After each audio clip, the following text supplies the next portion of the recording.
Olá a todos, ciao a tutti. Meu nome é Carlos Henrique Silveira Ferro, sou mestrando na área de Ciências Jurídico-Políticas da Universidade de Lisboa. É uma honra fazer parte desse evento internacional, conta com a colaboração do Iberojur e da Universidade Sapienza, e sobretudo também com diversos trabalhos de temas muito relevantes e diferentes às novas modalidades contemporâneas de trabalho. E o título desse meu trabalho é A Inevitabilidade Jurídica do Direito à Desconexão. Capisco l'italiano, parlo un po' di italiano, ma non parlo fluentemente, quindi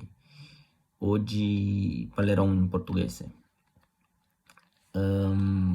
Basicamente, até pelo título do nosso trabalho, A Inevitabilidade Jurídica do Direito à Desconexão, eu já tenho um cunho pessoal muito forte, e ao qual alguns doutrinadores também possuem, no sentido de que o direito à desconexão ele é um direito que é inevitável. É um direito que nós não podemos abrir mão e é um direito que, inevitavelmente, vai estar no nosso ordenamento jurídico ou em alguma disposição pela uma grande revolução do mundo no que tange às ferramentas digitais e às novas tecnologias, sobretudo. Então, basicamente, esse direito à desconexão, nesse primeiro momento, nós trataremos de falar um pouco nesse trabalho sobre uma questão da origem do direito à desconexão e também das consequências a tudo isso, e também identificar posteriormente o que Portugal e Itália, sobretudo, falam sobre o tema, e posteriormente a isso, o porquê o Brasil não tem um direito à desconexão e quais são as dificuldades, as lacunas, as barreiras para que se construa elementos formadores de um direito à desconexão ou o que qual é a resistência jurídica para que se reconheça esse instituto,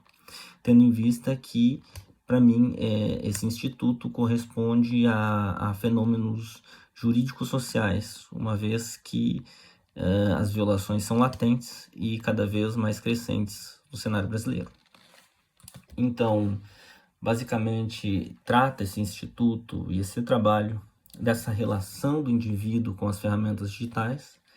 que acabam também desassociando a relação do tempo do descanso e do lazer com esses instrumentos realizadores da atividade laboral, uma vez que antes um laptop era utilizado, por exemplo, para uma questão de lazer, e hoje ele é a nossa ferramenta de trabalho. Então, às vezes, o próprio trabalho se confunde com os afazeres domésticos, por exemplo. Então, sobretudo impulsionado por essa pandemia da Covid-19, as relações de trabalho elas tiveram um fortalecimento muito forte nessas novas modalidades, como o teletrabalho e o trabalho remoto. Originalmente, o direito à desconexão ele advém da França, em 2016, e ele tornou-se compulsório em empresas com mais de 50 colaboradores. Esse novo direito ele é decorrente justamente dessa interconectividade humana para com os aparelhos eletrônicos, que busca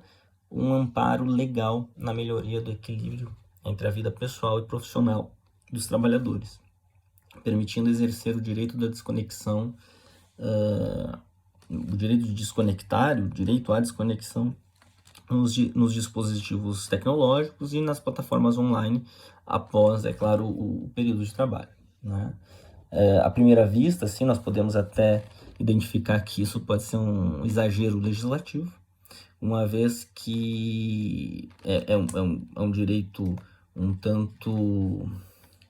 tanto específico para fora do ambiente de trabalho, mas nós temos que entender que justamente por essa digitalização do mundo, exposição dos usuários em plataformas digitais online, há uma necessidade cotidiana na utilização desses aparelhos eletrônicos,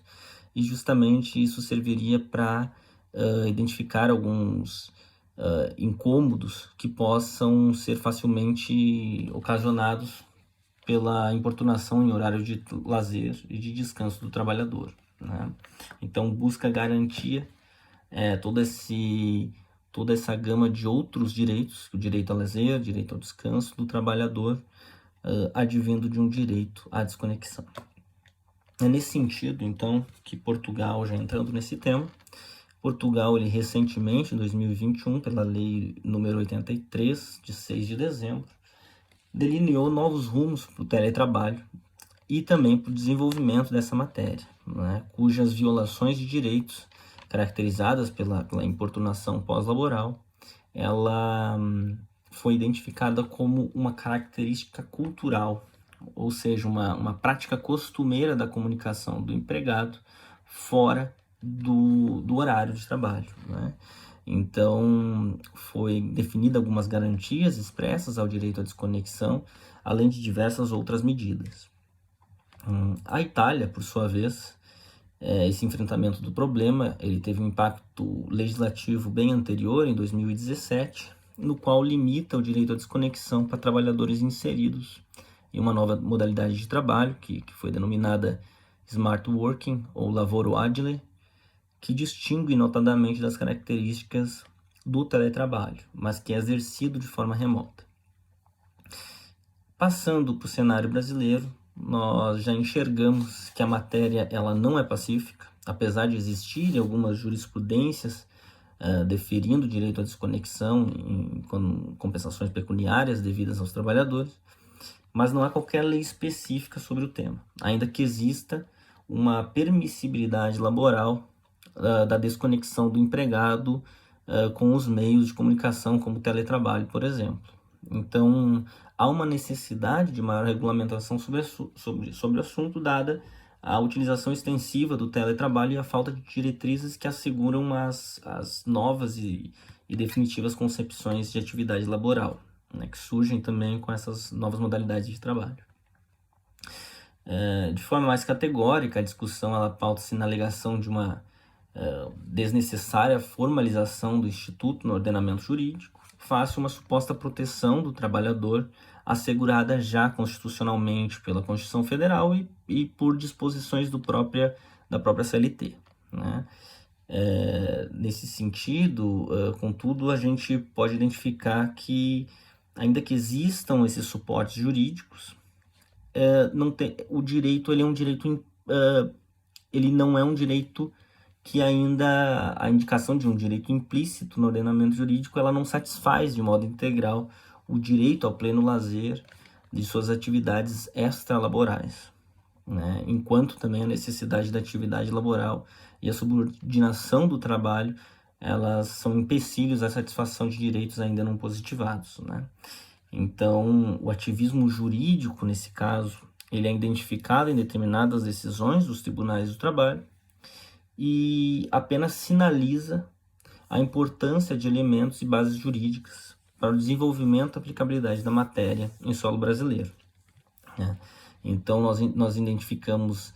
que o Brasil há uma resistência muito grande no Brasil e que essa resistência advém, sobretudo, da alegação de que esse direito já estaria implícito no nosso ordenamento jurídico. O que, de fato, se nós formos analisar a Constituição e a CLT, existem inúmeros direitos e garantias constitucionais e também disposições da CLT que garantam alguma direito a lazer, direito a descanso, mas não há um direito que contribua para que o próprio tribunal possa realizar a devida apreciação sobre o caso concreto. E é justamente por isso que o Tribunal de Justiça, ele acaba sendo, o Tribunal do Trabalho, ele acaba tendo um ativismo judicial no Brasil extremamente forte e relevante para a salvaguarda de direitos dos trabalhadores, né? Se nós formos pegar historicamente, isso é um fato relevante porque o próprio dano existencial, advindo também e hoje encontrado na CLT, ele justamente vem de um ativismo judicial por não encontrar meios plausíveis àqueles casos que se encontravam no direito do trabalho, né? Então, o propósito desse trabalho